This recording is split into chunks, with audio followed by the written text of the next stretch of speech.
হে everyone, নমস্কার সবাইকে। কেমন আছো সবাই? আজকে আমি তোমাদের সাথে শেয়ার করব পাবদা বেগুন সরিষা দিয়ে ঝোল। এই ঝোলটা যেমন টেস্টি হয় তেমন রান্না খুবই সহজ আর খুব তাড়াতাড়ি রান্নাটা হয়ে যায়।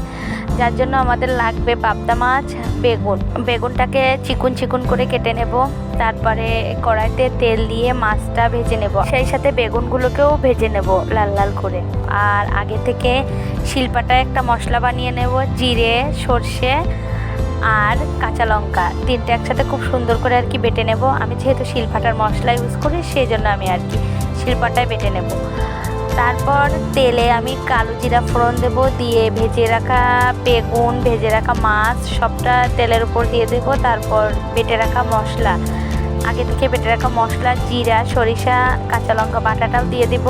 ঝোলটা ফুটে আসলে ঝোলের ভিতরে কিছুটা সরিষার তেল দিব, সাথে কিছু কাঁচা লঙ্কা ভেঙে ভেঙে দিয়ে দিব, কারণ এই কাঁচা লঙ্কার ফ্লেভারটা খুবই ভালো লাগে। কিছুক্ষণ রান্না করার পরে আমি ঝোলটা নামিয়ে নেব। যেহেতু পাবদা মাছ অনেক নরম মাছ, এই জন্য পাবদা মাছ রান্না করতেও বেশি সময় লাগে না, খুব তাড়াতাড়ি হয়ে যায় এই ঝোলটা, আর খেতেও খুব টেস্টি হয়। আরেকটা টিপস শেয়ার করি তোমাদের সাথে। অনেকে বলে যে সরিষা বাটলে নাকি তিতা হয়ে যায়। যদি সরিষা বাটার সময় তুমি সরিষার ভিতরে কাঁচা লঙ্কা আর একটু নুন দিয়ে একসাথে বাটো, তাহলে সরিষা কখনো তিতা হয় না, এটা আমার মা বলে। আসলে সত্যি এভাবে বাটলে কখনো তিতা হয় না, আমি দেখছি এটা। একটা কথা, আমি এখানে তোমাদের আমার রান্না শেখাতে আসিনি, আমি যেভাবে রান্না করি সেটাই তোমাদের কাছে শেয়ার করছি। তোমাদের ভালো লাগলে তোমরা এভাবে একদিন ট্রাই করে দেখতে পারো, কারণ আসলে এইভাবে রান্নাটা খুবই টেস্টি হয়।